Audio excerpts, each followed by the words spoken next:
welcome you to this. I'm going to try to keep it to less than an hour. Probably, I'd love to be around 45 minutes, but we'll see. I'm timing myself, so we'll see if I can do that.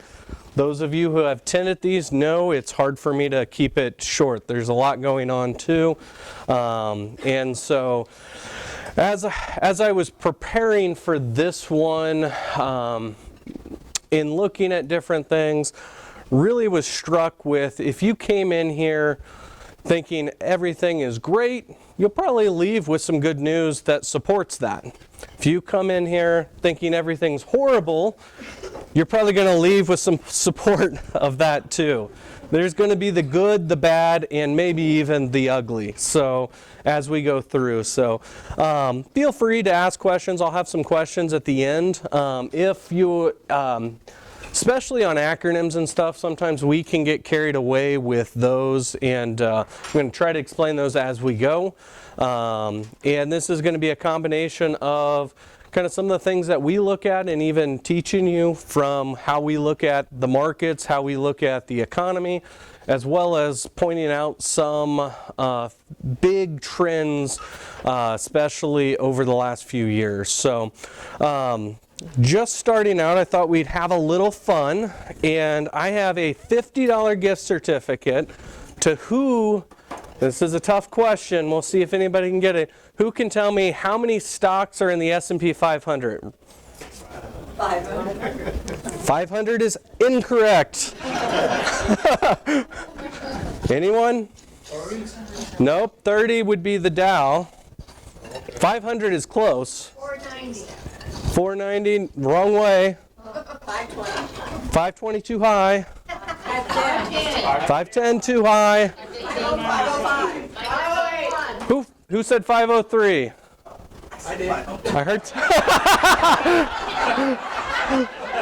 I heard a 503. Did I hear a 503? Who wants to say 503? 503, and the reason why it's not 500, good guess, it should be 500, but there are 4 stocks that have 2 share classes, Google being the largest one. So if you're still a little thinking numbers, that means 499 is the number of companies. But I thought we'd have a little fun with that one, since we think of it as 500 stocks. So thanks for humoring me. So. All right, as we kind of jump into the different slides, we're going to be talking initially on one of the things I wanted to explain before we jump in is we're going to talk a lot about PE ratios. You're going to hear me talk about PE ratios. So I wanted to explain that before I even start it on a slide talking about PE ratios. That is price, so think of Apple stock, 220 I think it is, somewhere around there. Divide it by its earnings for the year, all right, PE. So PE multiples give you an idea of their market value and their earnings. And kind of it's a valuation on a stock or the market. So we're going to be talking a lot about PEs early. But I wanted to thank, we get a lot of our information from JP Morgan. This guide to the markets is actually available for any of you. It's not just financial advisors. You have to be a financial advisor to get the daily, but the quarterly is available for anyone. So most of our data is going to come from September 30th. Even though JP Morgan updates these, and I could have done it last night, our broker dealer does require us to submit it a few weeks in advance. So thus you're getting mostly data from September 30th. So as we jump in, the first thing to talk about is, as everyone knows, the stock market, again, that S&P 500, or 503 if we want to be a little more correct, has had a really good run. So if we look at this from dating back to 1996, we can see that it's not beyond volatile. If we think of that period, we have the tech crash, of 2000 and so forth. And we see basically a flat decade. With when you have the 09, we get back up to an all-time high, then we have 07, 08, 09, big drop, and then a slow increase, and then we've got, nice COVID in there, we've got 2022 down, but overall you can see the index has continued to rise. Just to give you an idea, I was kind of looking at these numbers, and just from 2000, the S&P 500 is, if I want to be precise, 3.8 times what it was in 2000. So that 24 years, if you were to put $1 in, it'd be worth $3.8. $3.80. So we've had a good run. Had a good run even lately. You can see from the 2022, we just celebrated our 2 years on our bear market. You can see 61%. So very good run, and we've continued to have a good run this year. Now, that's the good. Some of the things that we'll use terms like headwinds, challenges, things like that, maybe concerns, is if we look at this PE, remember price earnings ratio, so valuation of the market. If we look at this, it's currently at 21.5. So that's forward PE, so it's looking at forward earnings. If we look at history, that is a little bit higher. We can see we tend to have high PEs on these high points, not necessarily on low points. They tend to be low. So if we look at PE ratios and we just kind of isolate that, what we see is, I'm going to use another technical term, standard deviation. We're 1.5 standard deviations on the upside of that. So what a standard deviation, if we got any engineers in here, they might jump on this. One standard deviation event means within 68% of the time, we're in that range. A 2 standard deviation is 90, Brian can probably help me out over there, 95%. So 1.5 means like 80% of the time we're somewhere, lower than this, or we're at that top edge. So you can see it's not uncommon that we're up above 20, but we don't have a ton of periods of time that we're up above. So that tells us one of two things that could be a concern. Either our price, we're overpriced, or our earnings estimates aren't high enough. If our earnings are higher than they're expected, like every single bank that came out in the last week, they beat earnings estimates. If our earnings are good, then that will lower our PE.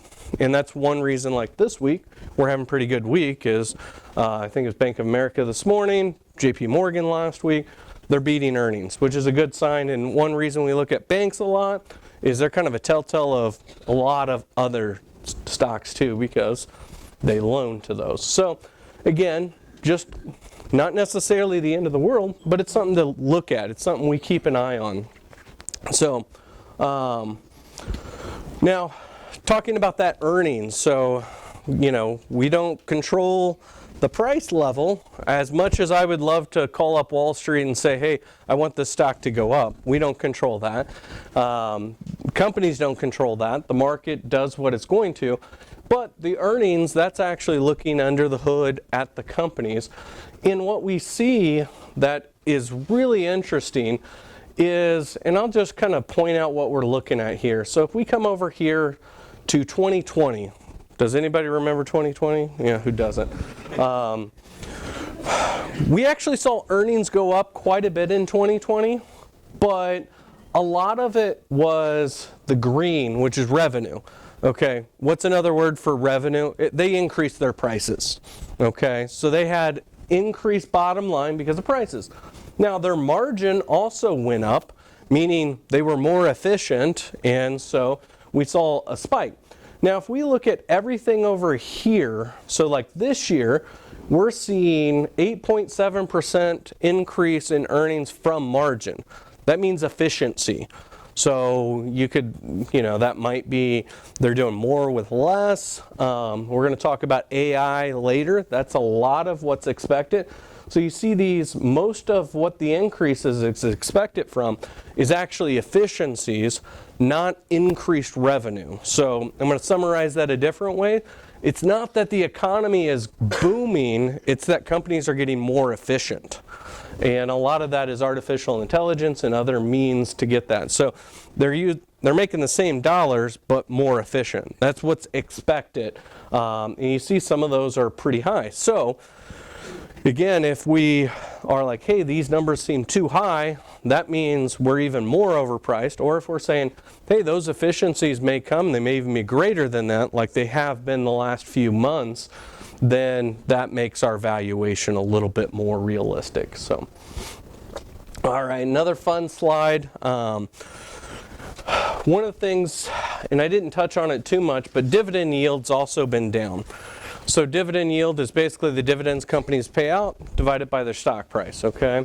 So historically we've been much higher, closer to 3%. I think the S&P is about 1.4. Somebody can fact check me in the slides earlier on that.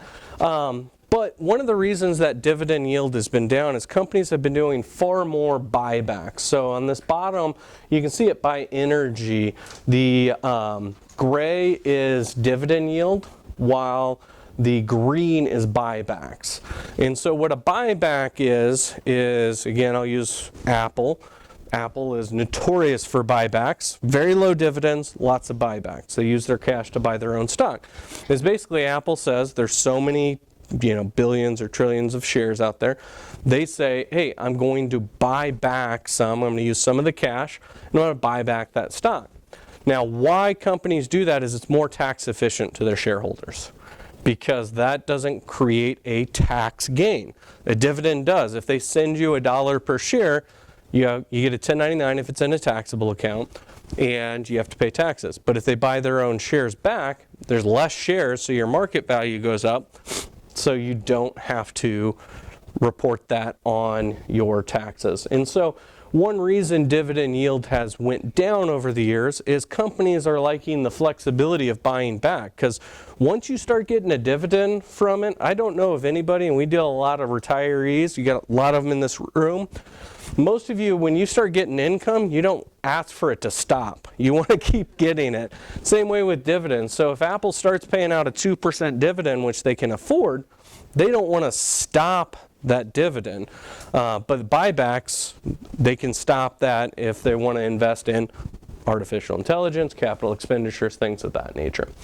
I'll skip over the rest of that. The other piece that's interesting as we get into this is the difference. I'm going to set this up a little bit. Value stocks versus growth stocks. Okay, so just to give you an idea, think value, lower PEs. Okay, so that price earnings ratio, lower PEs. Think higher dividends normally. They're going to a lot of times be more in the manufacturing, more in stable, like your oil companies. Those are value companies. So more earnings now for the investors. While growth companies, as the name kind of sounds, they a lot of times are known by their growth. They're giving less dividends now so they can grow. They are dominated in the tech industry. I think actually another slide shows nearly 50% of growth stocks are in the tech industry. And so one of the trends that we've seen is comparing value versus growth. And how do they do? And what you can see over the last several years, last 6, 7, 8 years, you've seen, and this chart kind of shows us, you've seen growth do better, value being more affordable than growth. Now, post 08, it was the opposite, value doing well. We think of one of the biggest investors out there that we think of is Warren Buffett. He's a value investor. He did tremendously well post 08 because he bought a bunch of value companies and they did really well. And that's kind of his method. He doesn't do a lot of growth companies. He's got a few, but mostly he's a value investor. So lately, we haven't seen our value do as well in the portfolio. It's been mostly growth. Now this is interesting down here. If you look at how value does versus growth with interest rate environments, is what you can see is a pretty consistent lower interest rate, growth does better, which makes sense because growth tends to borrow more money. They tend to give earnings down the road so that not now, while value companies tend to do better in higher interest rate environments. So what's interesting right now, even though we've seen higher rates, we're right in the middle of that spectrum. 10-year Treasury is right, basically smack dab at 4%. So that doesn't necessarily tell us, hey, we need to be going value versus growth, but it's an interesting thing to look at from that standpoint. Now, continuing that thought of value versus growth and concentration, 10 largest stock in the S&P 500, 10 companies of the 499, make up almost 36% of the S&P 500. So the S&P 500 is a weighted index, meaning the largest companies, Apple, Nvidia, Microsoft, make up the most of the weight. So these are all US-based companies. So of those 10 stocks, which are, I should have left a card for this, if anybody can get this one right, and it's at the bottom. But it's Apple, Microsoft, Nvidia, Amazon, Google, Meta, which is Facebook, Berkshire Hathaway, Broadcom, and Tesla, and Eli Lilly is number 10. So that is the top 10. Now what's interesting, if you look at that PE of the top 10, 30.5. All our growth, and the next slide is going to show it even in just 7 of these 10, most of our growth over the last few years have come from these 10 stocks. If you look at the remaining stocks, only 18.9 or 18.4.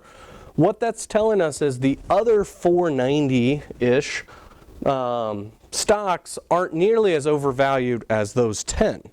Now, does that mean don't invest in those 10? No, because those 10 have done tremendous, and they could still be very good companies, and quite honestly, I will never bet against most of these 10 companies. But it does tell us we've really had a run up in those 10, so maybe we don't want to have the full weight, 35% of our portfolio in those 10 companies on that. And then this is a percentage of the makeup of the S&P 500. So they make up, for example, 13% of the sales, but of the free cash flow or earnings, 26% of it. So these 10 companies, we've gotten a very big concentration in 10 companies. In this top one, you can see, we've always had a little bit of a concentration in that, but you can see we're at an all-time high from a concentration level in those 10 stocks. The last time we were even close to sniffing these levels was 1999 when we had the tech bubble and we had the crash. So something definitely to look out for from there, but it's also an opportunity in the remaining stocks there because they're much more historically valued, much closer to that. So speaking of the Mag 7, which are the 7 tech stocks, they're all growth stocks, Apple, Amazon, Google, Meta, Microsoft, Nvidia, Tesla. What's interesting, if you look at the Mag 7 returns, for example, 2021, the S&P 500 returned 27%, the Mag 7 returned 40%, and the rest 17%. You can see 2022, bad year, S&P 500 down 19, Mag 7 down 40, the rest only down 8. Less volatility in the rest. And then 23 really even amplified, 76% return on the Mag 7, only 8% for everything else. And we had a nice year, 24, and so far this year, really good year so far, 21, not quite as bad as last year, but Mag 7 still doing well, 35%, and that's with a couple trailers in there. Tesla hasn't done as well, but the rest is 11%. So just showing you that concentration of the Mag 7 versus everything else. So when we say, if you want to say, oh, the stock market's overvalued, be careful making that broad statement because it may just be these 7 stocks are overvalued. And again, we're not saying don't invest in those because those have been the returns. They're still very good companies. There's a reason they are up so much. Let's see. I'll just touch on this real quick. Again, that growth versus value. You can see the return 10 years. We've really seen growth do really well. 16% versus value of 9. Large versus small. We've seen larger companies do better than small. Year to date, we're seeing some of those tighten up a little bit, but we're still seeing a lot of that same trend. And again, a lot of that comes down looking at the Magnificent Seven that's making up a good portion of that. This is a busy chart. This is for the people who really want to dive into the numbers later. You can. But this shows you the S&P weight by industry. That's the main reason I want it. It gives you a lot of other information. But look how much tech makes up of the S&P 500 now, 31%. That's been a growing piece. And I mentioned earlier, of growth, tech makes up about 50% of that. So that's a trend we've been watching and looking at. You'll see a lot of these have had a really good year. We're probably seeing more consistent returns across the board industries this year than we did last year. Last year it was really tech dominated. So, all right, then just a fundamental on the markets. This is probably telling you something you already know. But we have volatile stock markets. We get the ups and the downs. We get the roller coaster effect. And this is a busy slide showing you that since 1980, out of those 44 years, 33 of those have been positive. But the average down in a year, meaning that from the top to the bottom, is 14%. So we normally have 10+% drops in a year, even though we, 3/4 of the time have positive years. And we'll see some of those years. So far this year, it's only 8%. I'm not sure if everyone knew when that was. For our standpoint, we like it when it's at the first of the month, and by the end of the month, it fully recovers, because those of you that don't have online accounts, don't call us. But August, we saw a very quick drop in 2 weeks, down 8% in 2 weeks, and by the end of the month, you guys didn't even notice the ones that are just looking at statements, because we were back up to an all-time high. So very quick down and up. But you can see through those different years, you've got a lot of them that are down there, but most years have it right around a 10% drop or more from that. So, but you'll see on the other side, the end of the year, most years are positive, and quite honestly, most of them there's more 20% than there are single-digit percents. So even though we average around 10%, depending on what time period we want, of annual returns, we don't get that very often. We don't get those nice easy markets. We get a lot of 20s, we get a few downs, and we get some stuff in the middle. Right now, we're up 20, over 20 so far this year. All right, getting into a little bit more of the economy and looking at this, and those of you that have listened to some of our presentations on this GDP, I remember post-COVID, we talked about this gap here. That was COVID gap. We'd shut down the economy, big jump back, and I like when I can say, hey, look, I was right on this.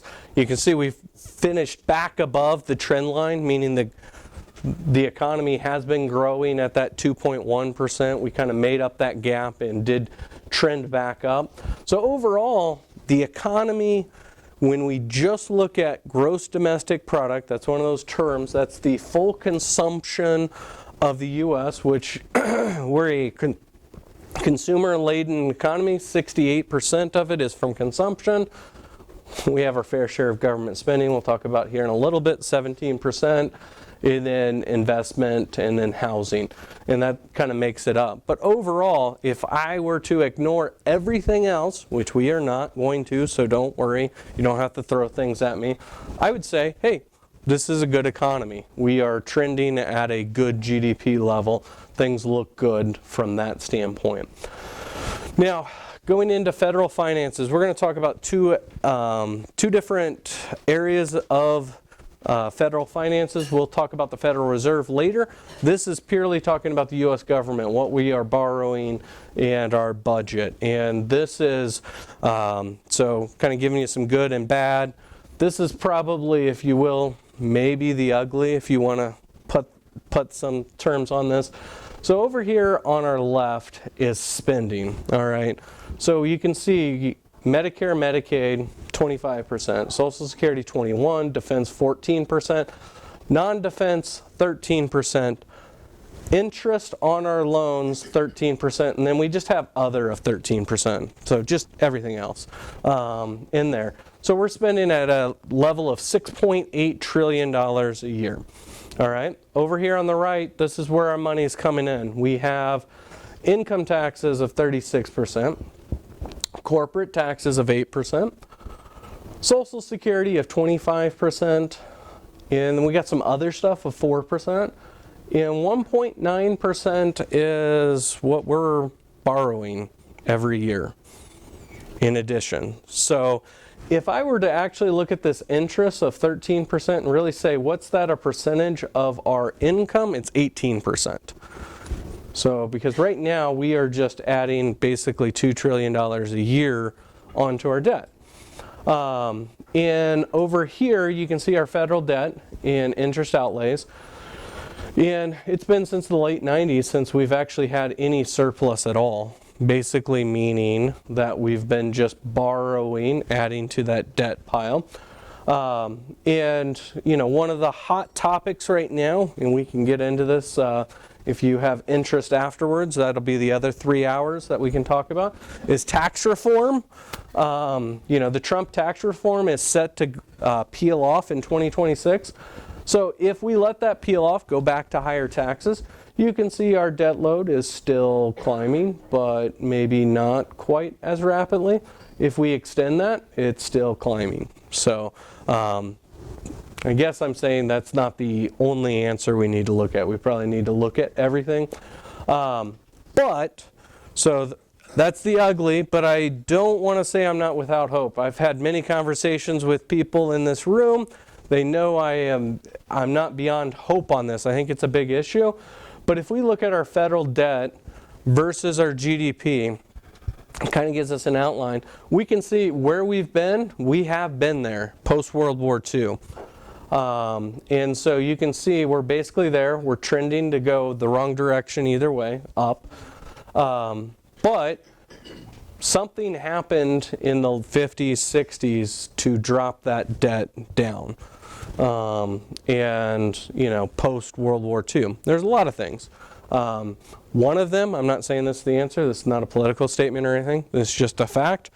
Highest tax rate was not 37%. It was 92%.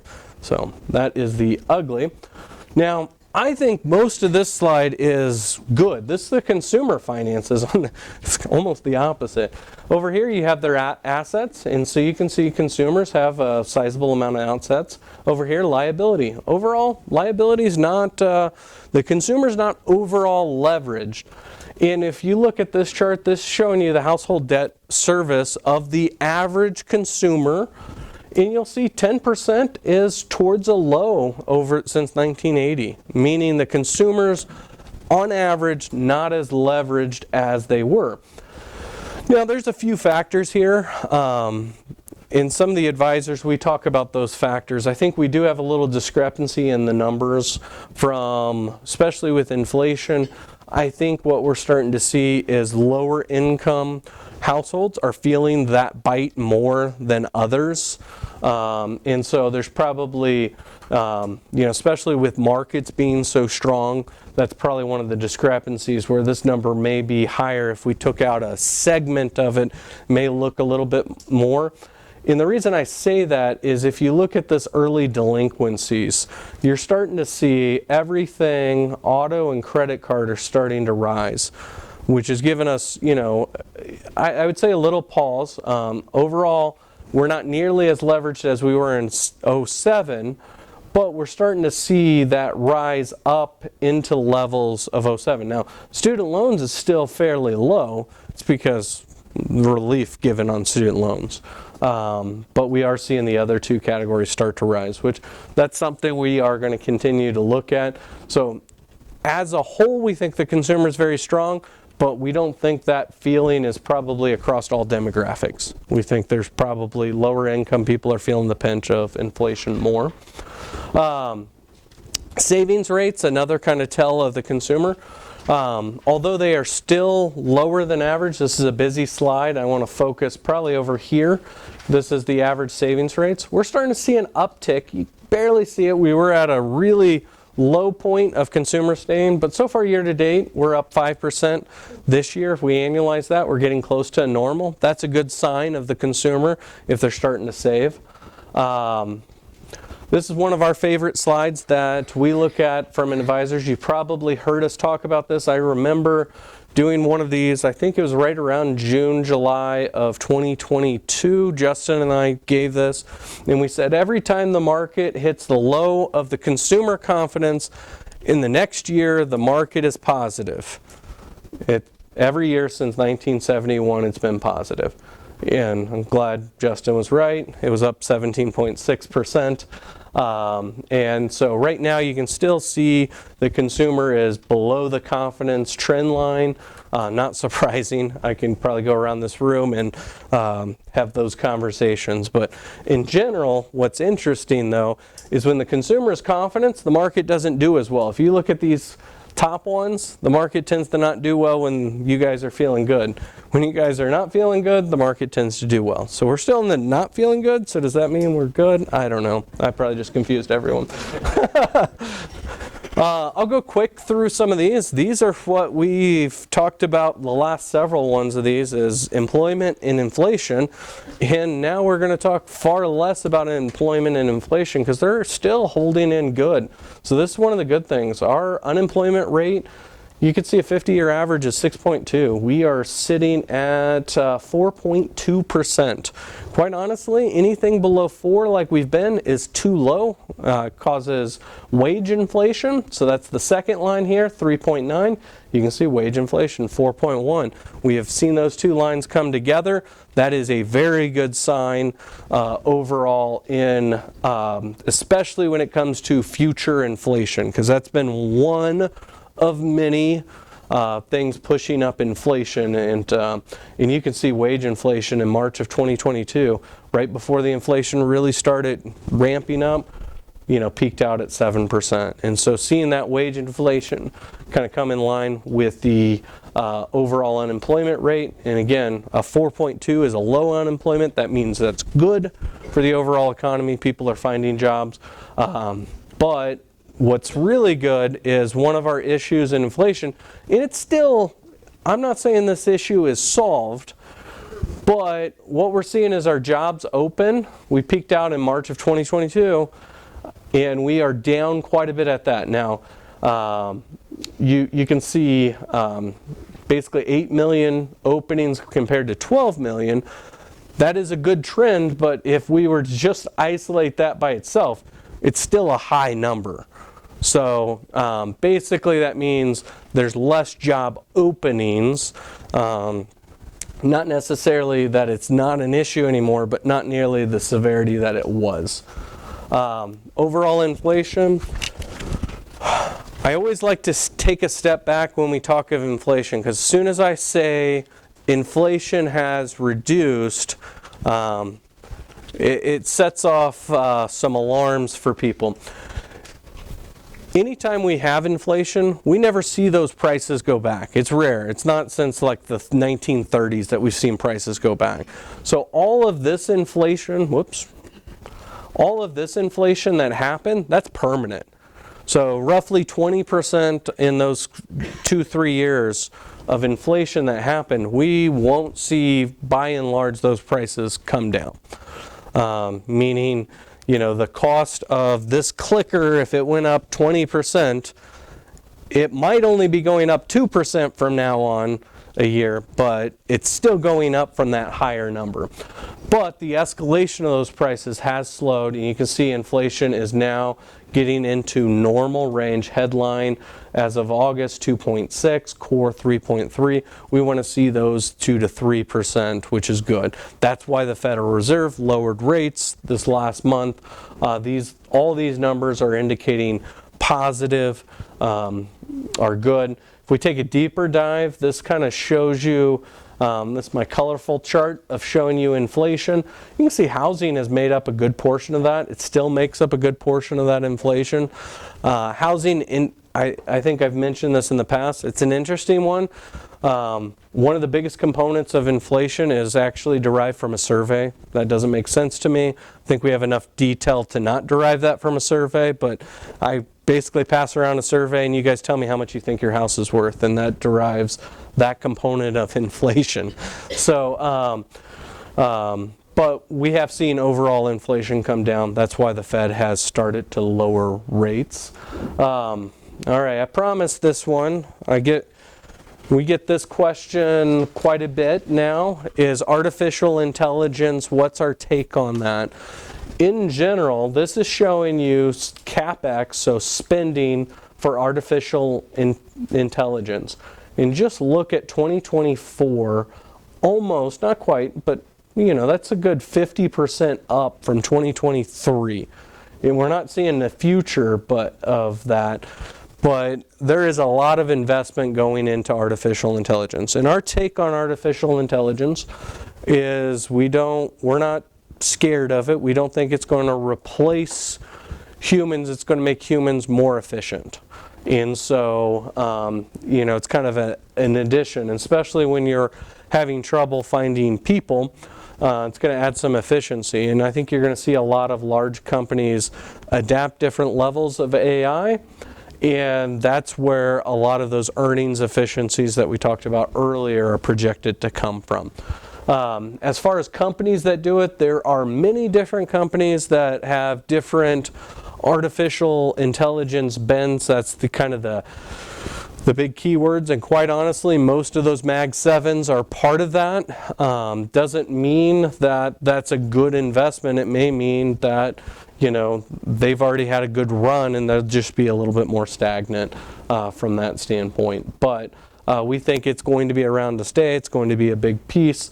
We're even figuring out from our standpoint, okay, how can that be a tool that we use? And one of our softwares, our planning software, is actually looking at implementing different pieces of that to help us solve for what's the most optimal Roth conversion or things of that nature, which is really interesting. We're still looking into that. But oil is another big thing we look at. A couple things on this.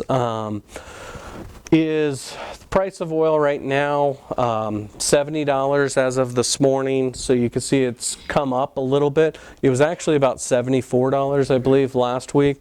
So one of the reasons we're seeing the market go up last week is oil is going down a little bit, but it did take a spike early this month.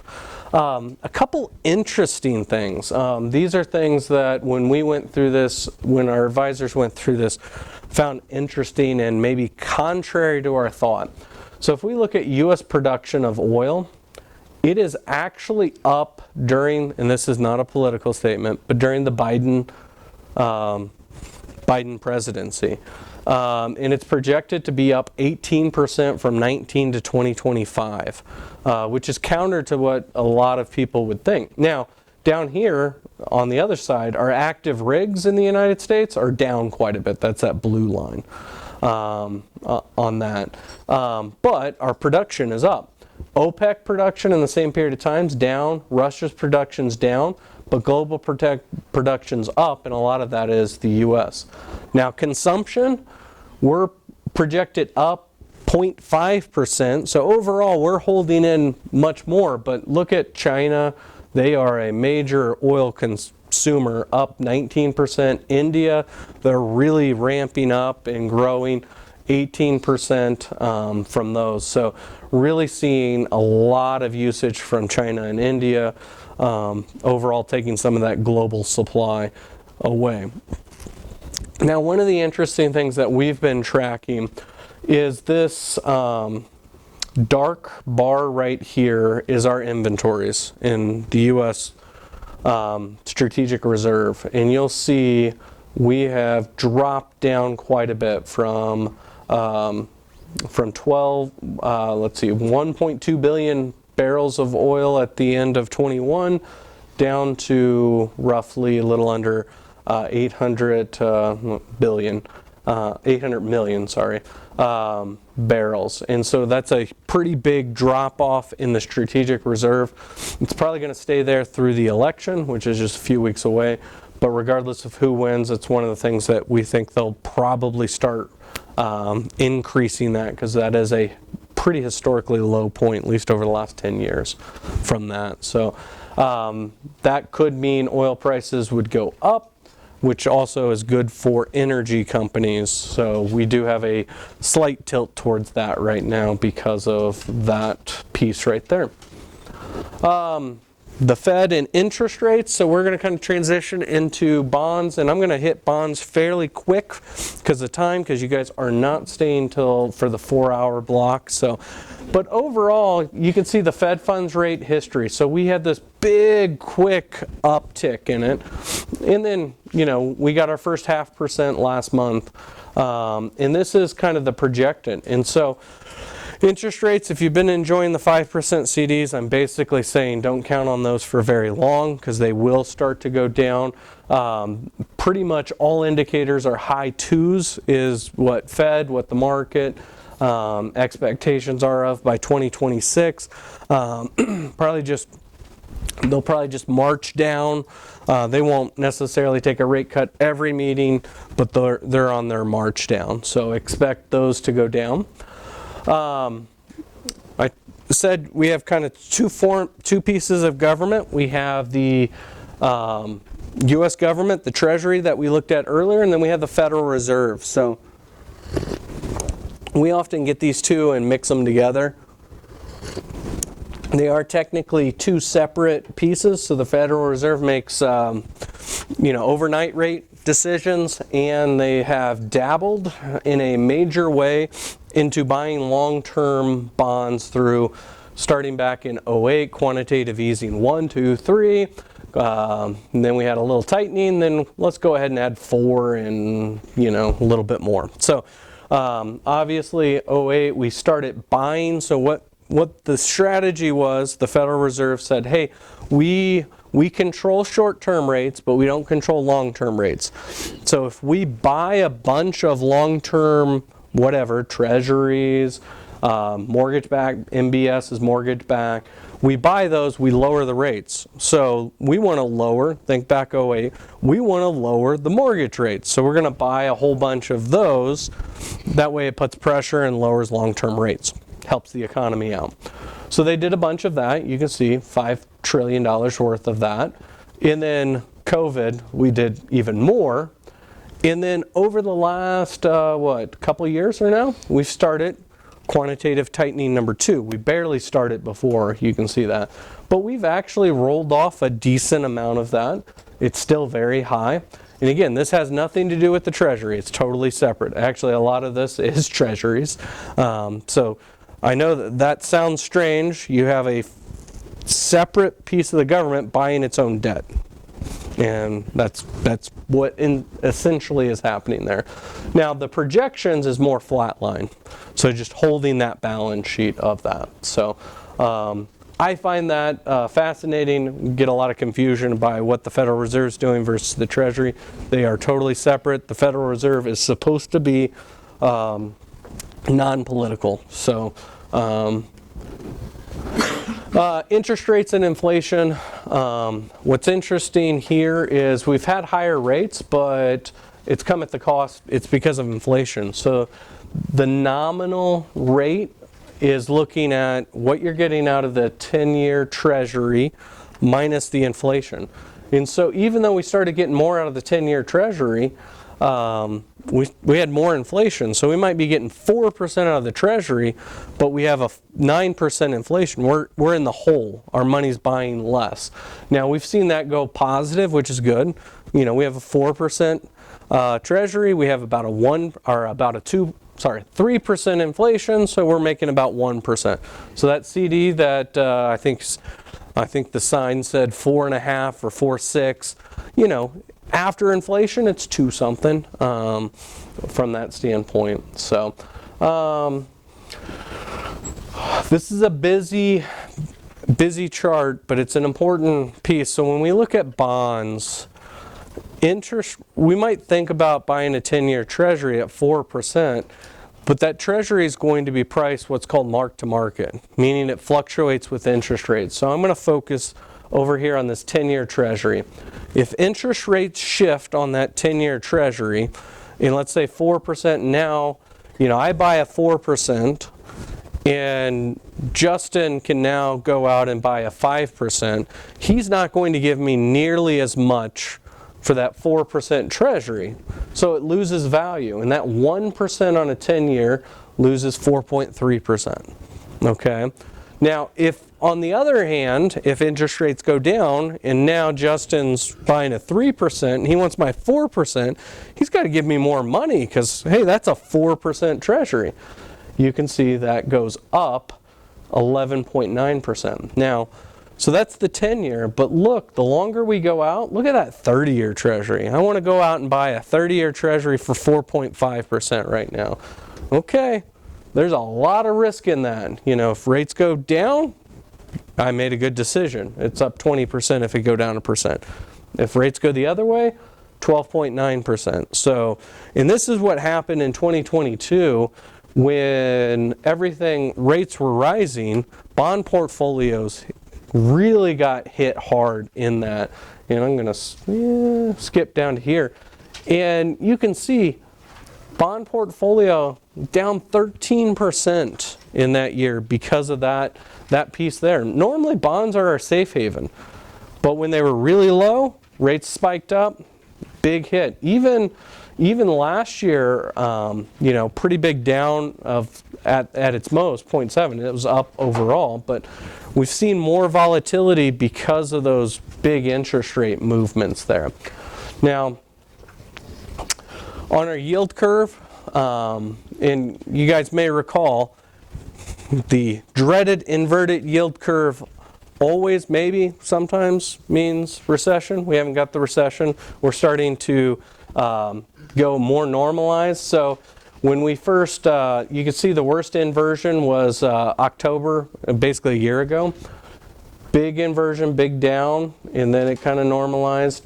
Yeah, or sorry, the peak inversion was July of 23. You can see that big down. So inverted means basically short-term rates are paying more than long-term rates, okay? Normally if you go out long-term, you have that risk, you want to be compensated for that. If you look at our current, we are sharply down initially, but that's because the Fed's marching down, but we're kind of starting to normalize. You know, when you look at the 1 year, well, especially the 2-year treasury versus the 30, fairly flat, but starting to normalize. That's a good sign. And you can see that 2020, that yield curve before rates started going up, it was nice and straight, but very low. So when rates shifted up here, your bond portfolios didn't do so well if you had long term. So, quick on this for time, I'm going to march through a few of these. Just, you can see our U.S. debt is a lot, but overall, the debt portfolio, we've seen a large amount of emerging markets and developed markets. So all governments are borrowing more money. It's not just a U.S. phenomenon. It's across the board. There's a lot of debt out there. I'm going to skip this. Municipals for higher tax earnings. Municipals are starting to look good again. There are conversations that we need to have. We're just at the point of looking at adding these over short-term treasuries, quite honestly. We looked at that. Global, international, looking at international returns versus U.S. So an interesting thing, if you look at the global stock market, the U.S. makes up 64% of all publicly traded companies. So we make up a lion's share of that. You can see the Europe versus emerging markets versus Japan making up some of the rest of that. But we make up a lion's share of that. Now, what's interesting is there tends to be a back and forth between which does better, U.S. or international. And in the purple is international does better. You'll see late 80s, early 90s, domination. If you've heard of the Magellan Fund, one of the reasons the Magellan Fund, who was the guy that did the Magellan Fund? No, I can't think of his name right now. Lynch outperformed the market. Everyone thought he was a genius. He had more international exposure. Ahead of time, international did well. That's how he outperformed the market. But what we've seen really since, 95 and on is a big domination in the U.S. for 6.2 years, and then, a little domination for international, but then a really long U.S. run, 14 years. And then you can't even see the international. Nobody even knows that happened. 1.3, and it was hardly anything that just happened. And the U.S. is back going again. Outperformance. And so, over that, if you looked at that, do you want the purple or do you want the gray? most of us would probably choose the gray, especially over the last 20 years. Now with that is an interesting paradigm that we have a lot of discussions on. Is remember that back to that PE ratio, the S&P 500 averages 15.8, we're at 21.5. Everything other than the US is only at 13.8. So does it mean now is a good time for international? I don't know. I'm not making that claim. It's an interesting thing. International is actually at a low 2 standard deviation event. Again, that's 95% of the time. They are really low. So there's a little value there, but part of our philosophy always with international is a lot of those US companies also have an international exposure. So we do have a US dominated portfolio, which has served us well. But it's an interesting thing to look at, and it's a continued conversation that we have. And it's a dangerous thing to say, yep, this time's different, and now it's going to be international. But there is a little support to that. We are not making shifts right now on our international exposure. I just tell you that. Just found it fascinating from that. I'll skip that. All right, so semiconductors have been a big talk. And if you look at 1990, U.S. made 37% of the semiconductors. In 2020, it was 12%. Forecasted in 2030, 10%, with China taking on 24, Taiwan 21, South Korea 19, Japan 13, and Europe 8. So you see Asia dominated semiconductors, and just when you think semiconductors, think tech. We just talked about tech domination. We get our semiconductors from there. If you really want to drill into mining, that's interesting too, but for time's sake, I'm going to skip through that. And kind of as we wrap up, I have several different slides on general investing philosophies and things to think about. And one is single stock exposure. So at the bottom here, you see S&P 500 stocks, the number of them that are 5% down in a year. So remember, last year was a really good year, 24% in the market. We were up 24%. 126 of the 499 S&P 500 stocks were down 5% or more. So, you know, that's just kind of telling us, hey, be careful with one stock can sway the portfolio positive or negative. This one I had to look at like 3 different times to believe it. This is investing at the highs. And so what it's comparing is over here is on the gray if you invest any day, so every day, okay, versus if you invest at the highs. My mind tells me I won't do as well if I just invest in the highs. You know, that the market's at a high, I should invest at the lows. But what we actually see in the 3 months time period, the marginally better for investing any day. But you see that gap in 6 months, close. A year from, a year, you actually investing at the highs actually starts to do better. Interesting. So it's kind of telling us, don't have the mindset of just, hey, we're at an all-time market high, so let's not invest. And the reason is, I'm not going to go all the way back. If you look at that chart, we continue to make new highs. And if the market's performing the way it should be, we should continue to make new highs. So just because we're at highs today doesn't mean we won't be at higher highs tomorrow. So continue plugging along, continue to invest. And a lot of times that opportunity cost of waiting for those highs is where we're missing out. And that's the difference. And then this slide, many of you have seen, time in the market. When we look at the stock market in a single year, yes, risk, the disparity of returns is high. Best year, 52%, worst, 37%. And you can see the same for bonds. Now, before we didn't have this down 13% bonds. We've added that one in the last few years. This balanced portfolio, 60% stocks, 40%. You can see that disparity. But as we start to go out 5 years, just look at that down full stock market, the worst 5 years is down 2% a year, while up 29%. We go out 10 years, 1%. I think we all know that. That was 99 to 09, that rough period, averaged down 1% a year.